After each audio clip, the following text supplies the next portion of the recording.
Hi friends, बहुत बहुत स्वागत है आपका अपने चैनल यूडीसी नटसार दर्पण में। तो बताना चाहूँगी कि आज की का जो लेसन है वो इकाई 10 में लगा हुआ टॉपिक है संस्कृति के 4 अध्याय। तो चलिए हम इसके बारे में पढ़ लेते हैं। ये हमारे इकाई 10 का मेरे ख्याल से बहुत ही महत्वपूर्ण विषय रहा है और इसके जो रचनाकार लेखक हैं रामधारी सिंह दिनकर हैं। रामधारी सिंह दिनकर की अन्य रचनाएं भी आप देख के रहना, ठीक है। इनकी जितनी भी गद्य रचनाएं हैं, पद्य रचनाएं हैं, वो सभी आपको देख के रखना है। इनको जो पुरस्कार मिले हैं वो भी आपको अच्छे से देख के रखना है। चलिए हम यहाँ टोटली संस्कृति के 4 अध्याय की बात कर लेते हैं। यहाँ पे रामधारी सिंह दिनकर की बहुचर्चित प्रसिद्ध पुस्तक है संस्कृति के 4 अध्याय। इसका प्रकाशन 1956 में हुआ है। हम देखते हैं इस ग्रंथ की रचना में कम से कम 5 वर्ष लगे हैं। जैसा कि पुस्तक के प्रथम संस्करण की भूमिका में दिनकर जी कहते हैं कि मेरे जानते हुए यह ग्रंथ अभी भी पूर्ण है, किंतु 5 वर्ष तक परिश्रम करते करते मैं अभी भी अपूर्ण है, किंतु 5 वर्ष तक परिश्रम करते करते मैं थक गया हूँ, कुछ थक सा गया हूँ। ठीक है, हम आगे देखते हैं कि यहाँ पर दिनकर जी को भारतीय संस्कृति का सर्वेक्षण की जो प्रसिद्ध ये रचना है, इनको 1959 में पुरस्कार भी मिला है, साहित्य अकादमी पुरस्कार भी मिला था। आगे है कि इस महाग्रंथ में दिनकर जी ने भारत की सांस्कृतिक इतिहास को 4 भागों में बांटा है। भारतीय संस्कृति में 4 बड़ी क्रांतियाँ हुई हैं और हमारी संस्कृतियों का इतिहास उन्हीं 4 बड़ी क्रांतियों का इतिहास है। अब पहले इम्पॉर्टेंट है कि हम इसके प्रकरण को देख लेते हैं फ्रेंड्स। जो विधा लगी है सभी के प्रकरण को आप ज़रूर देख के चलें, क्योंकि सभी चीज़ें बड़ी इम्पॉर्टेंट हैं और प्रकरण से प्रश्न पक्का बन ही जाता है ना। तो हम देखते हैं कि यहाँ पर पहला प्रकरण है भारतीय जनता की रचना और हिंदू संस्कृति का आविर्भाव। ठीक है, आप क्लास में याद कर लें भारतीय जनता की रचना और हिंदू संस्कृति का आविर्भाव के अंतर्गत कुछ उपशीर्षक लगे हैं या इनको प्रकरण भी कह सकते हैं। यह पहला खंड है जो 4 भागों 4 अध्याय हैं और बाकी के बीच में प्रकरण है सब। ठीक है, तो पहले अध्याय में 3 प्रकरण हैं, दूसरे अध्याय में 7 प्रकरण हैं, तीसरे अध्याय में 12 प्रकरण हैं और चौथे अध्याय में 17 प्रकरण हैं। तो प्रकरण आप जरूर याद रखें। पहला अध्याय जो है उसमें पहला प्रकरण है भारतीय जनता की रचना, दूसरे में है आर्य द्रविड़ की समस्याएं और तीसरा है आर्य और आर्यता संस्कृतियों का मिलन। आगे चलते हैं। तो द्वितीय अध्याय प्राचीन हिंदुत्व से विद्रोह। ठीक है, ध्यान रखना कि पहले में क्या है भारतीय जनता की रचना के बारे में और हिंदू संस्कृति का जो उद्भव हुआ है, आविर्भाव हुआ है, लेखक उसके बारे में बताते हैं। जब दूसरा अध्याय आता है तो लेखक क्या करते हैं प्राचीन हिंदुत्व से विद्रोह के बारे में बताते हैं। ठीक है, कि ये कैसे ये जो विद्रोह हुआ है वो कैसे हुआ है। हम देखते हैं कि अब इसके अंतर्गत क्या क्या बातें करते हैं। वो केवल बुद्ध, जैन और थोड़ी सी प्राचीन भारत के बाह्य स्वरूप को बताते हैं, बाकी पूरा बुद्ध और जैन से संबंधित बातों को उन्होंने यहाँ पे रखा है। तो बुद्ध से पहले का हिंदुत्व पहला प्रकरण, दूसरा जैन धर्म, तीसरा बौद्ध धर्म, चौथा बौद्धिक बनाम बौद्ध मत, 5वां है प्राचीन भारत और बाह्य विश्व, 6वां बौद्ध साधना पर शाक्त प्रभाव, 7वां है बौद्ध आंदोलन के सामाजिक प्रसंग। अब हम थोड़ा आगे चलते हैं। जब तीसरा प्रकरण आता है तो तीसरे प्रकरण में देखते हैं कि क्या क्या चीज़ें उन्होंने ऐड करी हैं। तो हम देखते हैं कि तीसरा जो प्रकरण है वहाँ पे हिंदू मुस्लिम प्रश्न की भूमिका, अगला है कि इस्लाम धर्म, फिर है मुस्लिम आक्रमण और हिंदू समाज, फिर है हिंदू मुस्लिम संबंध, अगला 5वां है इस्लाम का हिंदू पर प्रभाव, 6वां है भक्ति आंदोलन और इस्लाम, 7वां है अमृत और हलाहल का संघर्ष, 8वां सिख धर्म, 9वां कला और शिल्प पर इस्लाम का प्रभाव, 10वां है साहित्य और भाषा। आगे देखते हैं अगला है सॉरी फ्रेंड्स, हमारा साहित्य और भाषा, उर्दू का जन्म और 12वां प्रकरण है सामाजिक संस्कृति के कुछ और रूप। ठीक है, तो ये दूसरे जो तृतीय अध्याय है, तृतीय अध्याय में 12 प्रकरण हैं। ठीक है, अब चौथा अध्याय में 17 प्रकरण है। तो चलिए हम देख लेते हैं भारत में यूरोप का आगमन। फिर अगला है, देखो अब ये आपको अध्याय याद रहेगा ना तो आप इसका जो प्रकरण है वो आप बहुत आसानी से याद कर पाएंगे। ठीक है, अध्याय को आप ध्यान में रखना कि अध्याय में लेखक क्या रखते हैं और अध्याय से रिलेटेड ही नीचे की जो प्रकरण है वो भी है। भारत का यूरोप में आगमन। अगला आता है शिक्षा में क्रांति, ईसाई धर्म और भारतीय जनता। नेक्स्ट है हिंदू नवोत्थान। पांचवा प्रकरण है ब्रह्म समाज। छठवां है महाराष्ट्र में नवोत्थान। सातवां आर्य समाज। फिर है थियोसोफिकल सोसाइटी या ब्रह्म विद्या समाज। अगला है धर्म के जीते जागते स्वरूप परमहंस श्री रामकृष्ण। फिर अगला है कर्मठ वेदांत स्वामी विवेकानंद। अगला है प्रवृत्ति का उत्थान लोकमान्य तिलक। नेक्स्ट है स्वर्ग का भूमिकरण महायोगी अरविंद होगा, ठीक है, ये मुसलमान नहीं होगा, टाइप मिस्टेक है, महायोगी अरविंद। अगला है भूमि का स्वर्गीकरण महात्मा गांधी। नेक्स्ट हैं विश्व दर्शन के प्रवर्तक श्री सर्वपल्ली राधाकृष्णन। मुस्लिम नवोत्थान सर मोहम्मद इकबाल। और अगला है जो लास्ट है भारतीय राष्ट्रीयता। अब चलिए कुछ हम महत्वपूर्ण चीज़ें यहाँ से पढ़ लेते हैं। हम देखते हैं कि वस्तुतः इसमें है क्या, संस्कृति का जो 4 अध्याय है उसमें लेखक क्या रखना चाहते हैं। केवल आर्य द्रविड़ मुस्लिम और अंग्रेजी प्रभाव को दिनकर जी ने भारतीय संस्कृति के 4 अध्याय में रखा है, ठीक है। इन्हीं की संस्कृतियों को इस रचना में रखा है। दिनकर की ये मान्यता नेहरू की डिस्कवरी ऑफ इंडिया, इनकी पुस्तक है नेहरू जी की भारतीय खोज, पुस्तक से प्रभावित मानी जाती है। हम आगे देखते हैं कि संस्कृति के 4 अध्याय की भूमिका या प्रस्तावना भारत के प्रथम प्रधानमंत्री पंडित जवाहरलाल नेहरू ने लिखा है। रामधारी सिंह दिनकर ने इस पुस्तक को देश रत्न डॉक्टर राजेंद्र प्रसाद जी को समर्पित करते हुए पुस्तक के समर्पण में लिखा है। चीज़ें यहाँ पे याद रखना, ठीक है। अब मैं बार बार रिपीट नहीं कर रही हूँ क्योंकि काफ़ी बड़ा PDF है और इसी PDF में और PDF मेंशन है, जैसे कि एक साहित्य की डायरी है। मैं कुछ चीज़ें इसमें ऐड कर रही हूँ। एक साहित्य की डायरी इंपॉर्टेंट है, आपके लिए पढ़ना। आवर मसीहा है, साथ में क्या भूलें क्या याद करें, और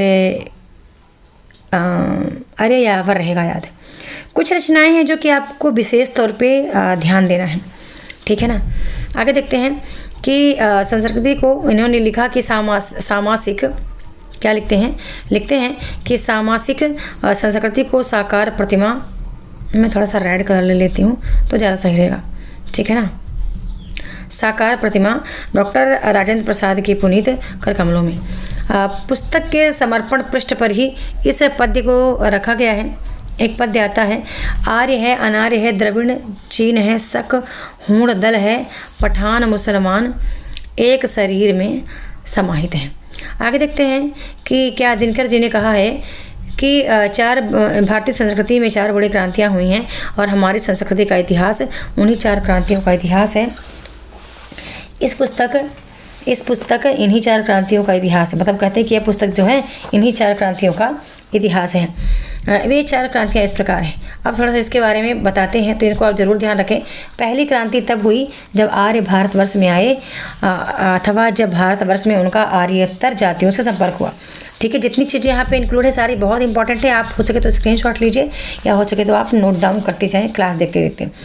आगे है कि दूसरी क्रांति तब हुई जब महावीर और गौतम बुद्ध ने इसे स्थापित या संस्कृति के विरुद्ध विद्रोह किया। तब उपनिषदों की चिंताधारा में खींचकर वे अपनी मनोवांछित दिशा की ओर ले गए। आगे चलते हैं कि तीसरी क्रांति तब हुई जब इस्लाम विजेताओं के धर्म के रूप में भरा पहुंचा और इस देश में हिंदुत्व के साथ उसका संपर्क हुआ। चौथी क्रांति के बारे में दिनकर जी लिखते हैं, कहते हैं कि चौथी क्रांति हमारे समय में हुई जब भारत में यूरोप का आगमन हुआ तथा उसके संपर्क में आकर पुस्तक लेखन के बारे में दिनकर का कहना है, पुस्तक में हिंदुत्व एवं इस्लाम दोनों ने नवजीवन का अनुभव किया, ठीक है। चौथी संस्कृति के बारे में बताते हैं। दिनकर जी शुरू में इस पुस्तक का नाम संस्कृति के 4 अध्याय के बदले संस्कृति के 4 सोपान रखना चाहते थे। दिनकर जी ने इस पुस्तक की रचना जनसाधारण के लिए की है। इसके बारे में पुस्तक के प्रथम संस्करण की भूमिका में कहते हैं, इसे मैंने विद्वानों और विशेषज्ञों के पढ़ने के लिए नहीं लिखा है। असल में यह उनके काम की चीज़ है जो खोजपूर्ण ग्रंथों का सामना नहीं करना चाहते, जो भारतीय संस्कृति को समझना तो चाहते हैं किंतु जिनके पास सैकड़ों ग्रंथों के व्यूह में जाने का अवकाश नहीं है तथा जो अनुसंधान और खोज की नीरस भाषा से भी घबराते हैं। संक्षेप में इसके मुख्य पाठक जनसाधारण होंगे, ऐसी मेरी कामना है। आगे दिनकर जी फिर से लिखते हैं, दिनकर जी ने इस पुस्तक की अधिकांश सामग्री अंग्रेजी पुस्तकों से ली है। इस पुस्तक को उन्होंने इतिहास नहीं कहा है, इतिहास नहीं कहते हुए साहित्य का ग्रंथ कहा है।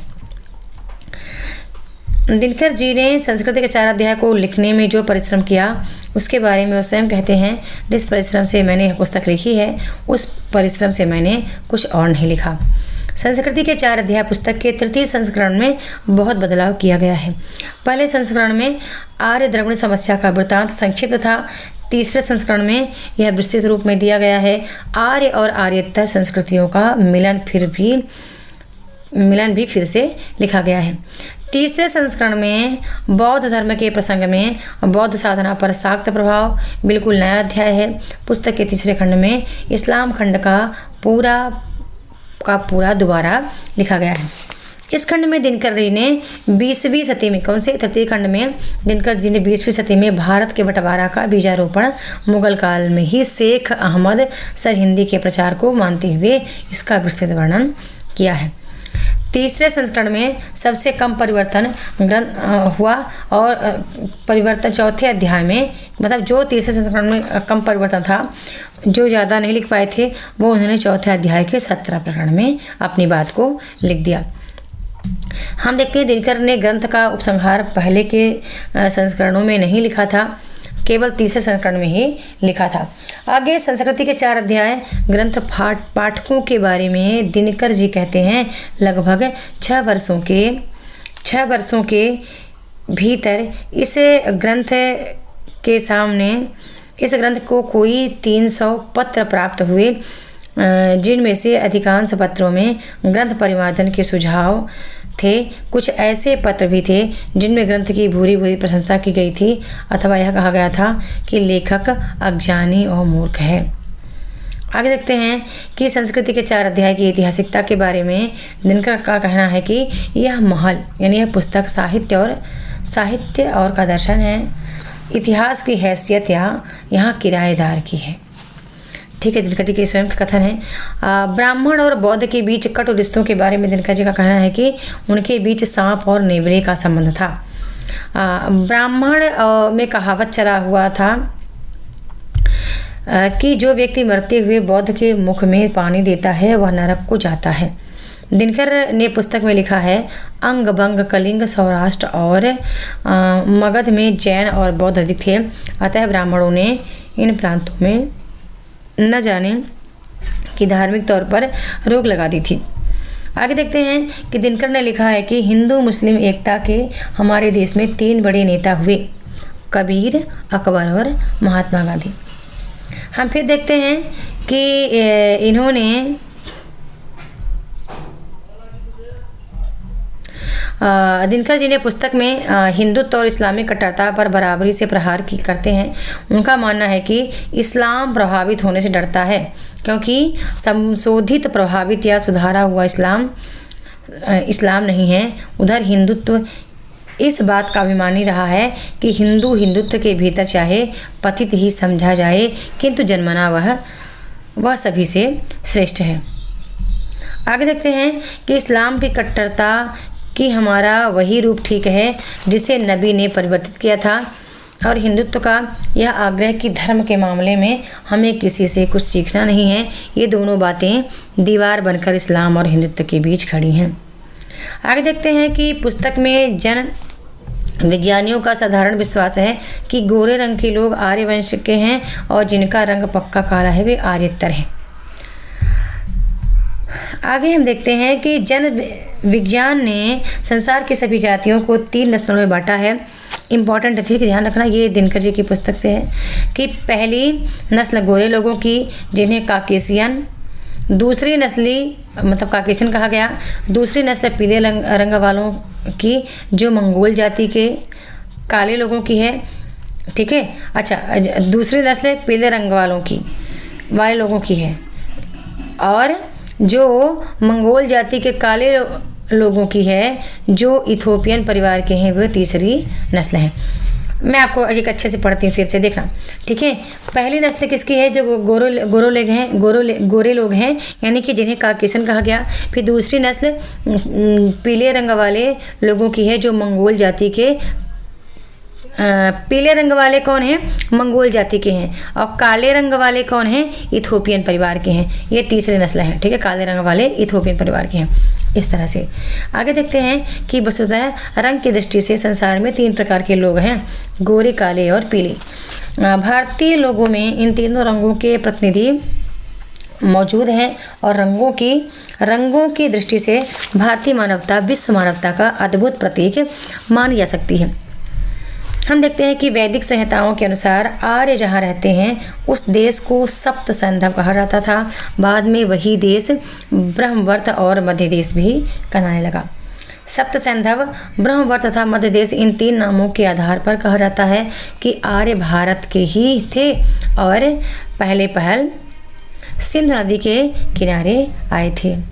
हम देखते हैं आगे कि दिनकर ने भारत में 10वीं सदी के आरंभ में आने वाले और बम्बई गुजरात में बसने वाले एक जाति पारसी का भी इस ग्रंथ में उल्लेख किया है, संस्कृति के 4 अध्याय में। हम देखते हैं कि जरस्थु के बारे में दिनकर का कहना है कि जरस्थु की वाणी ही गाथा कहलाती है, जो शुद्ध संस्कृति शब्द हैं। ये गाथाएं 5 हैं।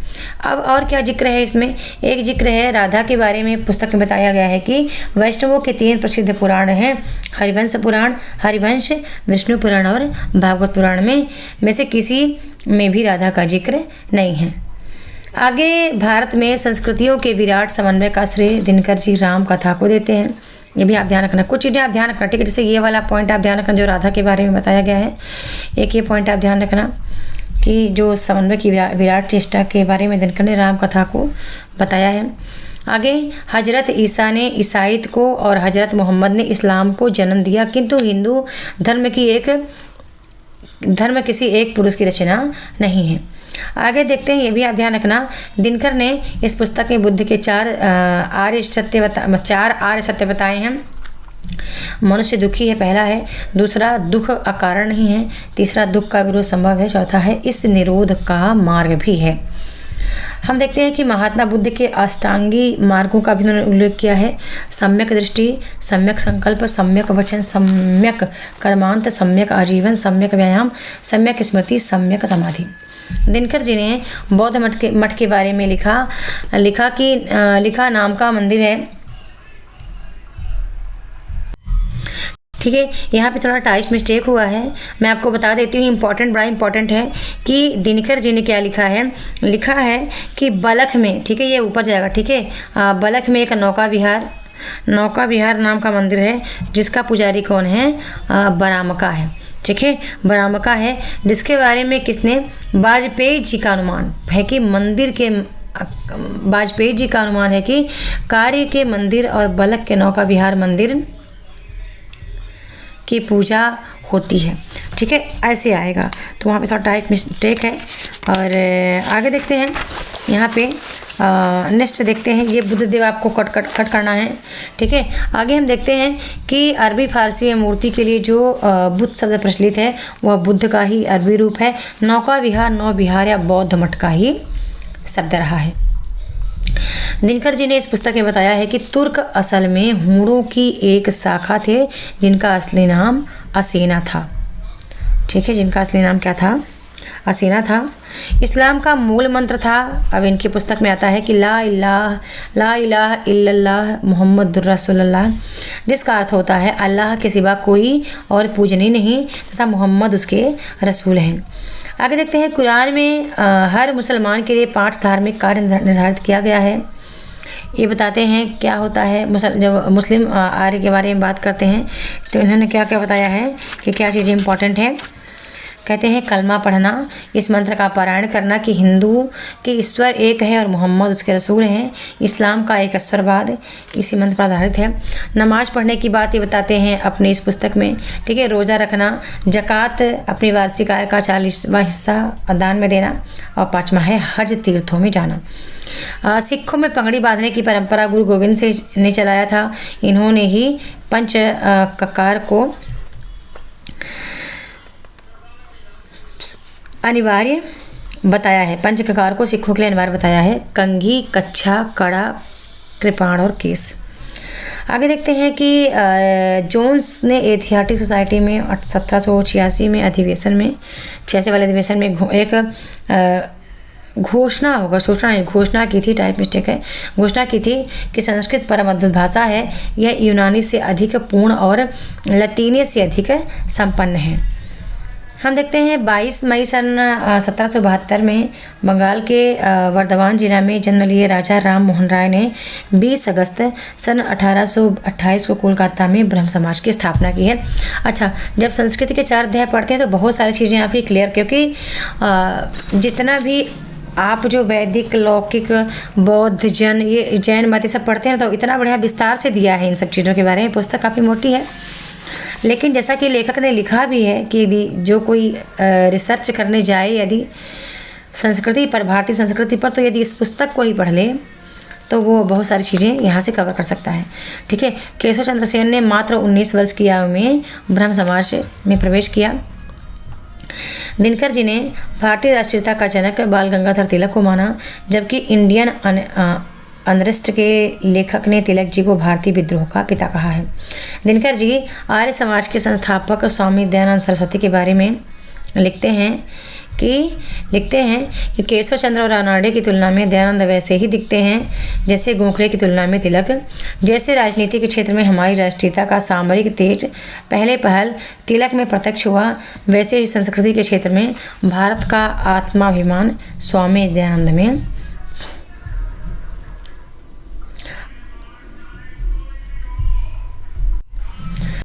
थियोसोफिकल सोसाइटी यानी ब्रह्म समाज की स्थापना न्यूयॉर्क में ब्लेवास्की ने आलकाट साहब के सहयोग से 7 सितंबर 1875 में की थी, जिसकी जो प्रवर्तक रही हैं ब्लेवास्की थी। आगे देखते हैं कि श्रीमती एनी बेसेंट 16 नवंबर सन 1893 में भारत आई। कर्नल, इस बार पेपर में आया था, ठीक है, पेपर में आया था, और इस बार कम से कम 3 प्रश्न हैं जो कि संस्कृति के 4 अध्याय से ही बने थे। इकाई 10 में 3 प्रश्न तो इसी एक ही टॉपिक से बन गया था। ठीक है। कर्नल आलकाट की मृत्यु के बाद थियोसोफिकल समाज की सभानेत्री एनी बेसेंट रही। भारत और हिंदुत्व को एक दूसरे का पर्याय मानने वाली श्रीमती एनी बेसेंट एक भाषण में कहा था, भारत और हिंदू की रक्षा भारतवासी और हिंदू ही कर सकते हैं। आप बताना कि श्रीमती एनी बेसेंट ने थियोसोफिकल सोसाइटी की स्थापना कब की थी। ठीक है, ये तो 1993 में भारत आई हैं। इन्होंने इसकी स्थापना कब की थी। ठीक है। आगे हम देखते हैं कि भारत भक्त एनी बेसेंट हिंदू के बारे में कहा करती थी, हिंदुत्व ही वह मिट्टी है जिसमें भारतवर्ष का मूल गड़ा हुआ है। यदि यह मिट्टी हटा ली गई तो भारत वृक्ष सूख जाएगा। सन 1893 में के शिकागो में विश्व धर्म सम्मेलन में स्वामी विवेकानंद की उसी तरह प्रसिद्धि हुई जिस तरह पंडित जवाहरलाल नेहरू की रूस यात्रा 1955 में हुई थी। दिनकर ने भारतीय संस्कृति में दोष और भारत पर मुसलमानों के हमला का जिम्मेदार ब्राह्मण को बताया है। कारण ब्राह्मणों ने संस्कृति का द्वारा केवल अपने तक ही सीमित रखा था। आगे देखते हैं कि दिनकर ब्राह्मण की तुलना सांप से करते हुए कहते हैं, सांप का काटा हुआ आदमी जी उठता है यदि वह सांप आकर फिर से अपना जहर चूस ले। भारतीय समाज को ब्राह्मण रूपी सर्प ने डसा है। यदि ब्राह्मण अपना विष वापस ले ले तो यह समाज अवश्य जी उठेगा। आगे देखते हैं कि महात्मा गांधी की अहिंसा पर दिनकर जी का कहना है कि संसार का ध्यान गांधी जी ने की ओर इसलिए आकृष्ट हुआ कि इन्होंने पशु बल के समझ आत्मबल का शस्त्र निकाला। तोपों और मशीन गनों का सामना करने के लिए अहिंसा का आश्रय लिया। दिनकर जी ने गांधी जी के उद्देश्य के बारे में फिर से कहा कि गांधी का मुख्य उद्देश्य अपने भारतवासियों के कष्टों का निवारण नहीं, प्रत्युत मनुष्य के पाशवीकरण का अवरोध था। आगे फिर गांधी के अहिंसा के बारे में कहते हैं, मेरी अहिंसा अत्यंत क्रियाशील शक्ति है, उसमें कायरता तो क्या दुर्बलता के भी स्थान नहीं। गांधी जी के नाम के साथ सबसे पहले रविन्द्रनाथ टैगोर ने महात्मा गांधी की उपाधि जोड़ी। हिंदुत्व पर इस्लाम के प्रभाव की कहानी डॉक्टर प्रोफेसर हुमायूं कबीर ने बहुत बढ़ा चढ़ा कर किया है, जिसे दिनकर जी सही नहीं मानते हैं। अब इस रचना से कुछ कथन हैं, तो मैं कुछ कथन पढ़ना चाहूँगी। महत्वपूर्ण 10-12 कथन हैं इसमें। हम देखते हैं, पहला कथन आता है कि धार्मिकता की अति ने देश का विनाश किया, इस अनुमान से भागा नहीं जा सकता, इस अनुमान से भागा नहीं जा सकता है, और यह धार्मिकता भी गलत किस्म की धार्मिकता थी। जो वस्तुएं परिश्रम और पुरुषार्थ से प्राप्त होती हैं, उनकी याचना के लिए भी देवी देवताओं से प्रार्थना करने का अभ्यास हिंदुओं में बहुत प्राचीन था। आगे देखते हैं कि वह हिंदू अन्य हिंदुओं से श्रेष्ठ है जो अपने धर्म के सिवा इस्लाम पर भी श्रद्धा रखता है, और हम मुसलमान भी अन्य मुसलमानों से श्रेष्ठ है जो अपने मजहब के सिवा हिंदू धर्म का भी सम्मान करता है। आगे फिर एक कथन आता है कि वेदांत हिंदू दर्शन जरूर है, लेकिन वह हिंदुत्व नहीं है। सच्चा वेदांती न हिंदू होता है, न मुसलमान, न बौद्ध, न क्रिस्तान, वह केवल अच्छा आदमी होता है। एक कथन फिर आता है कि हिंदू धर्म किसी एक विश्वास पर नहीं है, प्रत्युत वह अनेक विश्वासों का समुदाय है। आगे फिर देखते हैं कि महात्मा बुद्ध ने क्रांति की जो गंगा बहाई थी, उसमें शैवाल उसी के भीतर से उत्पन्न हुए, शैवाल जड़ से उत्पन्न होते ही हैं। आगे हम देखते हैं कि कामिनी कांचन अतः अनंत काल से बदनाम रहे हैं। अनंत काल से यह समझा जाता रहा है कि जहाँ कामिनी कांचन एकत्र हुए कि मनुष्य की ऊर्ध्वंग यात्रा बुद्ध हो जाती है और वह सनय सनय नीचे आने लगता है। आगे हम देखेंगे कि इस देश में तो ईसा की शरण में जाने के उपदेश को लोग मृत्यु की शरण में जाने का उपदेश मानते हैं। एक कथन महत्वपूर्ण है कि हिंदू जाति का धर्म है कि वह जब तक जीवित रहे विवेकानंद की याद उसी श्रद्धा से करती जाए जिस श्रद्धा से वह व्यास और वाल्मीकि को याद करती है। देखते हैं अगला है कि जब पड़ोसी भूखा मरता है तो तब मंदिर में भोग चढ़ाना पुण्य नहीं पाप है, ये भी इन्होंने मेंशन किया है अपनी पुस्तक में। आगे है कि जब मनुष्य दुर्बल और क्षीण हो तब हवन में घृत जलाना अमानुषिक कर्म है। संसार में अकड़ित नर नारियों से परमात्मा भासमान है। आगे देखते हैं कि मेरे जीवन का परम ध्येय उस ईश्वर के विरुद्ध संघर्ष करना है जो परलोक में आनंद देने के बहाने इस लोक में मुझे रोटियों से वंचित रखता है, जो विधवाओं के आंसू पोंछने में असमर्थ है, जो माँ बाप से विहीन बच्चों के मुख में रोटी का टुकड़ा नहीं दे सकता। अगला है कि सच्ची अहिंसा भय नहीं प्रेम से जन्म लेती है, निस्सहायता से नहीं सामर्थ्य से उत्पन्न होती है। एक कथन लास्ट है कि जब गधों के जमा होने से एक घोड़े का दिमाग तैयार नहीं हो सकता। 10 गधों के जमा होने से एक घोड़े का दिमाग तैयार नहीं हो सकता। ठीक है, तो ये कुछ महत्वपूर्ण बातें थी एक साहित्य की डायरी के संदर्भ में। अब मैं चाहूँगी कि गजानन माता मुक्ति बोध को पढ़ना, लेकिन मैं ये अगले क्लास में लाऊंगी। ठीक है, ये इसके जो 13 प्रकरण लगे हैं, 13 प्रकरण को आप ध्यान से याद रखें और साथ में 13 प्रकरण के जो अंदर विस्तार पूर्वक बातें रखी गई हैं वो भी आप अच्छे से याद रखें। ठीक है फ्रेंड्स, तो अभी आप अच्छे से तैयारी करते होंगे ऐसा मैं मानती हूँ, और आपको पता है कि मैं काम करते करते ही पढ़ाने आ गई हूँ। एक भी टाइम नहीं मिलता इधर क्लास बना पाऊँ, लेकिन मन भी नहीं मानता क्योंकि आपको पता है इस मंच से मेरा बहुत स्नेह रहा है और आपके प्यारे प्यारे कमेंट, बहुत सारे कमेंट आ रहे हैं मेरे लिए कि मैम आप इसके लिए क्लास बनाएं। मैं बहुत प्रयास करूँगी कि कुछ 1-2 सेट में यहाँ भी यूट्यूब के मंच पे बनाऊँ। बाकी जितने लोग कोर्स में हैं उनके लिए जितना मुझसे हो पाता है इम्पॉर्टेंट वो बताने का प्रयास कर रही हूँ। ठीक है, मिलते हैं नेक्स्ट वीडियो में न्यू टॉपिक के साथ। तब तक के लिए बहुत बहुत धन्यवाद। हाँ, वीडियो को लाइक करना है। ठीक है, वीडियो को लाइक करना है और एक छोटा सा कमेंट लिखना है और चैनल को सब्सक्राइब कर रखें, बेल आइकन दबा के रखें ताकि मेरी कोई वीडियो मिस भी ना हो, और वीडियो को शेयर भी किया करें, खूब सारा शेयर किया करें। ओके।